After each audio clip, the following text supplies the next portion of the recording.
உங்களுக்கு என்கிட்ட உன் வேலையை காட்டுற. அண்ணா அண்ணா அப்படியே சடனா ஸ்டாப் பண்ணுங்க.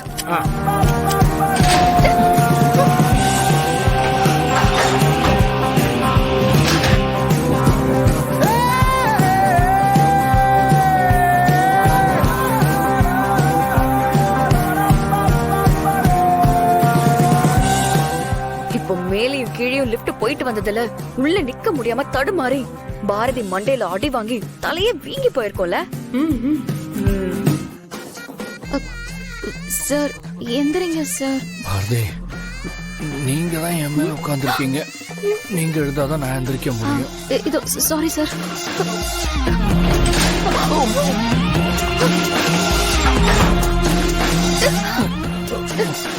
இருங்க.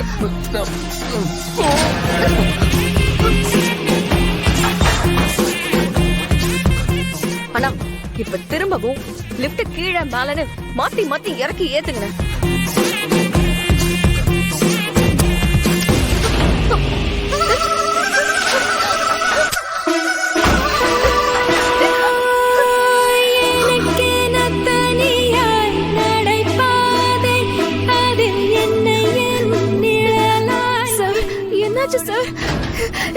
எனக்கு ரொம்ப பயமா இருக்கு சார். பயப்படாதீங்க பாரதி, ஒன்னும் ஆகாது. சரி, நீங்க என்ன கெட்டியா புடிச்சுக்கோங்க.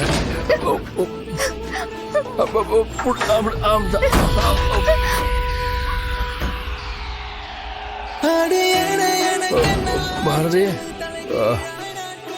நமக்கும் லிப்டுக்கும் ஒரு கனெக்ஷன் இருக்கிற மாதிரி இருக்குல்ல?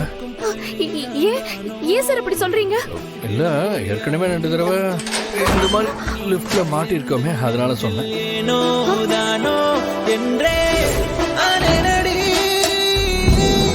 ஒரு முத்தத்தாலே என்னை தித்தித்தாலே இமை ஓரத்தாலே வீசி வீசி போகிறாய். எல்லாம் மாறி போச்சு, ஏதோ புதுசாச்சு, இதை வெளியே சொல்ல சாரி, ஒன்னும் ஆகல. இல்ல பரவாயில்ல.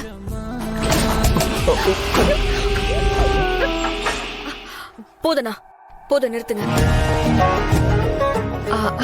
நந்தினி, எனக்கு உடனே அந்த பாரதியை பார்க்கணும் போல இருக்கு. அவளை இந்த நிலைமையில பாக்குறதுக்கு தான் நான் வெயிட் பண்ணிக்கிட்டு இருக்கேன். சீக்கிரம் வா.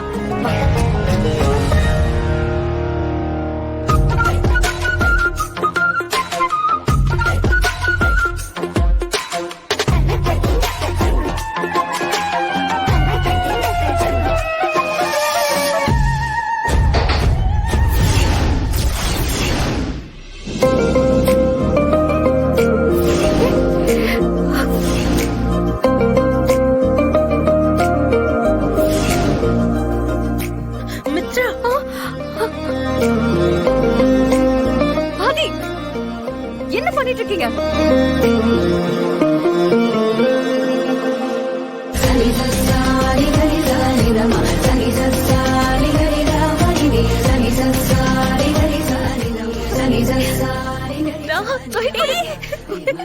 சான்ஸே இல்ல மித்ரா. என்ன மித்ரா, எனக்கு நீ இவ்ளோ பெரிய ஹெல்ப் பண்ணிருக்க, அதுக்கு நீ ஒரு தேங்க்ஸ் கூட சொல்ல விட மாட்டியே. இதெல்லாம் உன் வேலைதான்னு எனக்கு நல்லாவே தெரியும் மித்ரா. உனக்கு ரொம்ப ரொம்ப தேங்க்ஸ். ஆதி கூட இவ்ளோ ரொமான்ஸ் பண்ணணும்னு ரொம்ப நாளா ஆசைப்பட்டுட்டு இருந்தேன். இன்னைக்கு உன் தயவால நான் எதிர்பார்த்ததை விட சூப்பரா நடந்துருச்சு. சும்மா சொல்லக்கூடாது, இதெல்லாம் உன்னால மட்டும்தான் முடியும். மித்ரா, லிஃப்ட் மேலையும் கீழையும் போயிட்டு வர வர உள்ள ரொமான்ஸ் அப்படியே அழுகிச்சு தெரியுமா? லிஃப்ட் மேலையும் கீழையும் போகும்போது எங்களுக்குள்ள நடந்த ரொமான்ஸ் இருக்கே, அட்டடடடா, புருஷன் பொண்டாட்டிக்குள்ள கெமிஸ்ட்ரி அப்படி ஒர்க் அவுட் ஆச்சு. உனக்கு அதுக்கு once again thanks.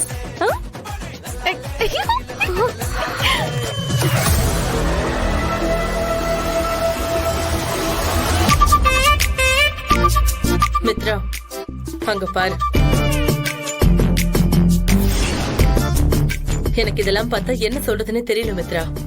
ஏதோ ஃபர்ஸ்ட் நைட் முடிஞ்சு வர மாதிரி வந்திருக்காங்க. லிஃப்ட்டுக்குள்ளேயே எப்படின்னா, ஐயோ கடவுளே, இன்னும் கல்யாணத்துக்குள்ள என்னெல்லாம் நடக்க போதோ தெரியல. சந்தோஷ். ஆ சொல்லுங்க சந்தோஷ். மேடம் பிஸியா இருக்கீங்களா? ஆ, இல்ல சொல்லுங்க. மேடம் அன்னைக்கு உங்க குழந்தைக்கு பிரச்சனைன்னு அவசர அவசரமா கிளம்பி போனீங்களே, என்னாச்சு மேடம்? ஓகே தானே? ஆ ஓகே தான். Okay madam. லேப்டாப் எப்படி ஒர்க் ஆகுது? அதுக்கப்புறம் ஃபோன் பண்ணி எதுவுமே சொல்லலை நீங்க. அதனால தான் தெரிஞ்சுக்கலான்னு நானே உங்களுக்கு கால் பண்ணியிருக்கேன். இல்ல அந்த லேப்டாப் அன்னைக்கு மிஸ் ஆயிடுச்சு. என்ன மேடம் சொல்றீங்க? அந்த லேப்டாப்பை சரி பண்ணணும்னு எவ்வளோ தூரம் எஃபர்ட் போட்டீங்க? அந்த லேப்டாப்காக தான் அன்னைக்கு அவ்வளோ தூரம் பிரச்சனை வந்துச்சுன்னு சொன்னீங்க. இப்போ அது மிஸ் ஆயிடுச்சுன்னு சொல்றீங்க. என்ன பண்றது, இப்படி நடக்கும்னு நான் நினைக்கவே இல்ல. புரியுது மேடம், கவலைப்படாதீங்க. நாங்கள் எப்போதுமே ரிப்பேர் பண்ணும்போது சேஃப்டிக்கு ஹார்ட் டிஸ்கில் காப்பி பண்ணுவோம். அந்த காப்பி சர்வீஸ் சென்டரில் தான் இருக்கும். அதில் உங்களுக்கு தேவையான வீடியோ இருக்குன்னு நினைக்கிறேன். என்ன சொல்றீங்க? அப்ப அந்த வீடியோ நீங்க எடுத்த பேக்கப்ல கண்டிப்பா இருக்குமா? கண்டிப்பாக இருக்கும் மேடம்.